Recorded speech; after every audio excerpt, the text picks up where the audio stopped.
রহিমাবাদ গ্রামকে একটি আদর্শ গ্রাম হিসেবে গড়ে তোলার লক্ষ্যে আজকের এই স্থানীয় জনপ্রতিনিধিদের স্বার্থে এবং এক মত বিনিময়ের সভায় উপস্থিত রয়েছেন আমাদের সুযোগ্য এবং সম্মানিত জেলা প্রশাসক মুস্তাক আহমেদ স্যার এবং উপস্থিত রয়েছেন অত্র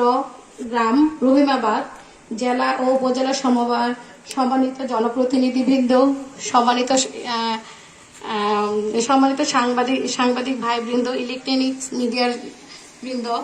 এবং উপস্থিত রহিমাবাদ গ্রামের সম্মানিত সুধীজন এবং অন্যান্য উপস্থিত সকলকে আমার সালাম এবং শুভেচ্ছা জানাচ্ছি। আজ আমরা সত্যি অত্যন্ত ভাগ্যবান যে আমাদের একজন সুযোগ্য জেলা প্রশাসক স্যারকে পেয়েছি, যিনি তার বন্ধের দিন, সরকারি ছুটির দিনেও স্যার আমাদের মাঝে এসেছেন একটি সুন্দর ধারণা দেওয়ার জন্য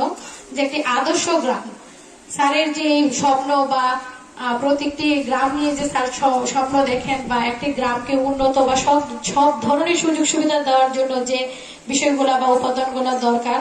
স্যার আজকে আপনাদের সামনে উপস্থাপন করবেন। বক্তব্য থেকে আমরা কিছু আদর্শ গ্রামের বৈশিষ্ট্য পেয়েছি। সেখানে আমরা দেখেছি স্যার বলছে এমন একটি গ্রাম হবে যেখানে আইন শৃঙ্খলা রক্ষার জন্য কোন থানা, পুলিশ, কোর্টের প্রয়োজন হবে না, জেল হাজত লাগবে না, নিজেদের নিজেরা সমস্যা আমরা সমাধান করতে পারবো, লেখাপড়া শিখবো, নারী পুরুষ ধর্ম বর্ণ ভেদে সবাই সমান সুযোগ লাভ পাবো এবং অধিকার ভোগ করবো এবং আমরা এখানে ছোট থেকে বড় সবাই এই গ্রামটাকে সুন্দর করে গড়ে তোলার জন্য একসাথে যুক্ত হয়ে কাজ করব। তো